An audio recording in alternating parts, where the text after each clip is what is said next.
Պարոն նախարար, ապրիլ ամսին Armenpress-ի հարցմանն ի պատասխան Միացյալ Նահանգների պետքարտուղարությունը նշել էր, որ իրենք շարունակում են աշխատանքը նաև երրորդ երկրների հետ թիվի իրականացման առումով, եւ դրանից հետո դուք ասացիք, որ գործընկերների կարիք կարող են ունենալ շինարարության եւ համակարգերի կառավարման։ Քանի որ արդեն հասել եք նախաստորագրման փուլին, արդյոք պատկերացումներ կան ավելի շատ, թե որոնք կարող են լինել այդ երրորդ երկրները եւ ինչ ոլորտներում կարող են ներգրավվել շնորհակալություն։ Շնորհակալ եմ, իրականում այո, կան տարբեր կողմեր, երկրներ, ընկերություններ, որոնք հետաքրքրություն են ցուցաբերել TRIP նախագծի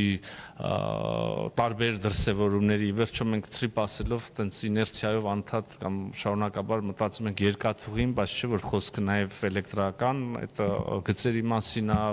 խողովակների մասին կարա լինի եւ այլն, կան տարբեր կողմեր, որոնք հետաքրքրություն են ցուցաբերել այս կամ այն բաղադրիչի նկատմամբ, այս կամ այն բաղադրիչի այս կամ այն կտորի մասով, լինի դա շինարարություն ֆիզիկապես, լինի դա ապրանքների մատակարարում, չգիտեմ, ռելսերի մատակարարում, լինի դա համակարգչային ծրագրերը, որոնցով պետքա համակարգի կառավարում լինի։ Մենք տենց նախնական քննարկումներ եւ մտքերի փոխանակություններ ենք ունեցել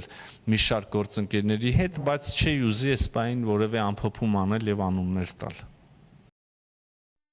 Հավանիր տեսանյութը եւ բաժանորդագրվիր նորությունները բաց չթողնելու համար։